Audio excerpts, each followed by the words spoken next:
বিগত কয়েক দশকে মুসলিম সংখ্যাগরিষ্ঠ বাংলাদেশ এবং হিন্দু সংখ্যাগরিষ্ঠ ভারত ঘনিষ্ঠ সম্পর্ক উপভোগ করছে।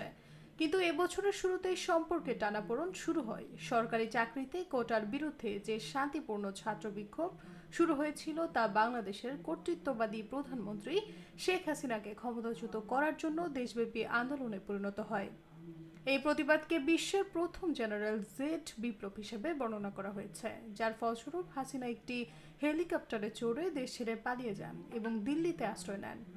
পরের মাসগুলোতে বাংলাদেশে একজন হিন্দু সন্ত্রাসীকে গ্রেফতার এবং ভারতের একটি বাংলাদেশি কনসুলেটে জনতার হামলা দুই দেশের মধ্যে বিক্ষোভের জন্ম দেয়।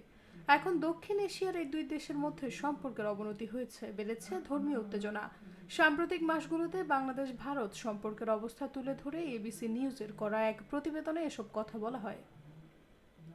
India and Bangladesh ties strained by Sheikh Hasina fleeing to Delhi শীর্ষক প্রতিবেদনটি শুক্রবার প্রকাশ হয়। প্রতিবেদনে বলা হয়, আয়রন লেডি শেখ হাসিনার কট্টর শাসনের অধীনে ভারত দীর্ঘদিন ধরে বাংলাদেশকে তার অন্যান্য দক্ষিণ এশিয়ার প্রতিবেশীদের তুলনায় অনেক বেশি স্থিতিশীল অংশীদার বলে মনে করে এসেছে। আফগানিস্তান, পাকিস্তান এবং শ্রীলঙ্কা সকলেই সাম্প্রতিক রাজনৈতিক ও অর্থনৈতিক উত্থান পতনের সাক্ষী থেকেছে। কিন্তু হাসিনার 15 বছরের শাসনামল আগস্টে আকস্মিকভাবে শেষ হওয়ার পর বাংলাদেশের নোবেল বিজয়ী অর্থনীতিবিদ ডক্টর মোহাম্মদ ইউনূসের নেতৃত্বে একটি অন্তর্বর্তী সরকার গঠন করা হয়, যাকে আবার হাসিনা বিরোধী বলে মনে করা হয়।